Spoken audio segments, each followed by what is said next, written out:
guys, so let's talk about this one quick second here. It is Smallville. So you have arguably some consider one of the greatest superhero television shows out there. Some would say it's one of the greatest superhero Superman incarnations we've gotten. Others would say it's the best interpretation of Superman and other things. I won't give you my second look at it. So I've been rewatching it again. I've been rewatching it. I don't know why I was on a Superman crusade. Like I said, I saw Lois Clark. I thought that was good for what it was, but that ran the course a little bit too. But I do like the aspect of what they did with Superman and Lois, or excuse me, it's Lois and Clark. But I definitely love the aspect of what they did with Smallville.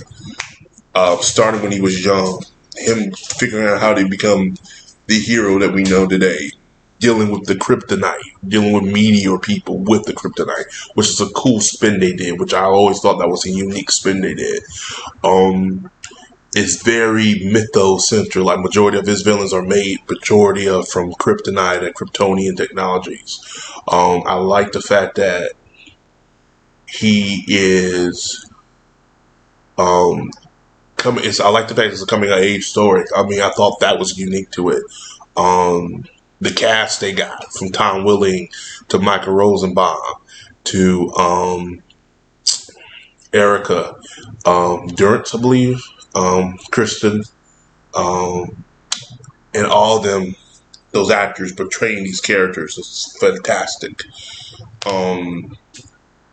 After rewatching it again and giving it a second look, I'll probably give the rating the show.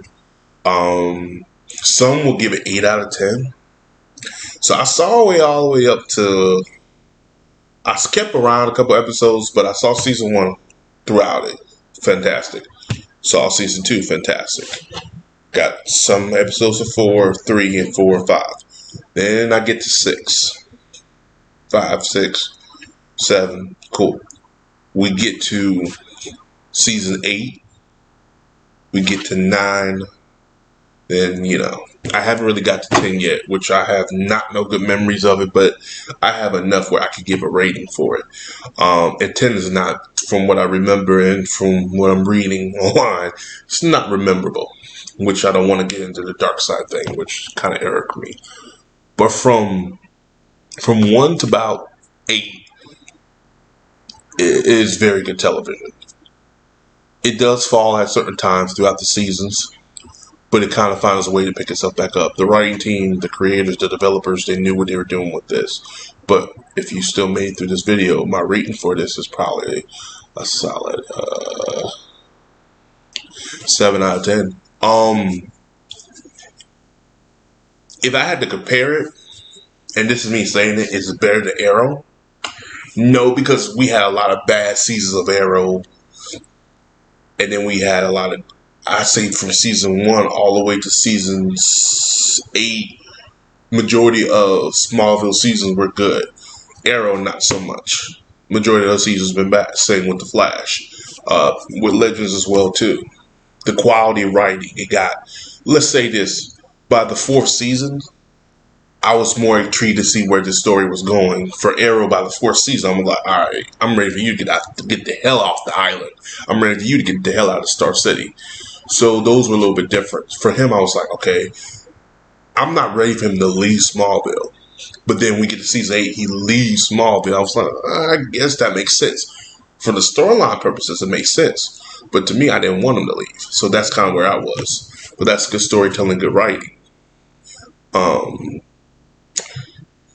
There's certain episodes that weren't needed, but there's certain episodes that were. You get to season 8, you start seeing a lot of things happening. Like they set up a team of the Injustice, or Team Test, I like to call it. And we don't see them throughout the season till a little bit later on. And you kind of get the sense of it was a monster of the week type of thing, and it got kind of convoluted. We had Doomsday as a big threat. He's not a big threat in season 8. And that's where I'm on right now. And I'm like, you can see that. Zod. But then, the problem with the show as well, too, we get like a good-ass cliffhanger for next season.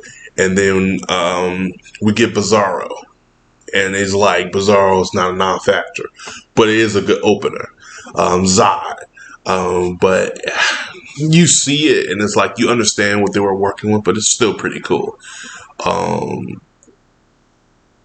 yeah, I mean, I have no issues with Smallville. It was good for what it was. I still didn't like the fact that he didn't become Superman, and we didn't at least get a season with him in the costume. At least not even season, a couple episodes with him in the costume. But it is what it is. As always, guys, like, subscribe, peace, have a Johnson day, and I'll see you guys in the next video. Oh, and tell me what you guys think about Smallville. Is it the best incarnation of Superman we've ever gotten? Is it the worst? Is it okay to you? With 3 seasons of Superman and Lois, and this, I'm going to have to say it's tough. It's tough. I have to come back and do a video on that one. It's hard because I did say when Superman Lois came out in season 1, I said I'll wait till we get 2 seasons. Then we get down, we're on the 3rd season, then I can still probably have to wait. But as always, guys, like, subscribe, peace, I'm Justice. I'll see you guys next video.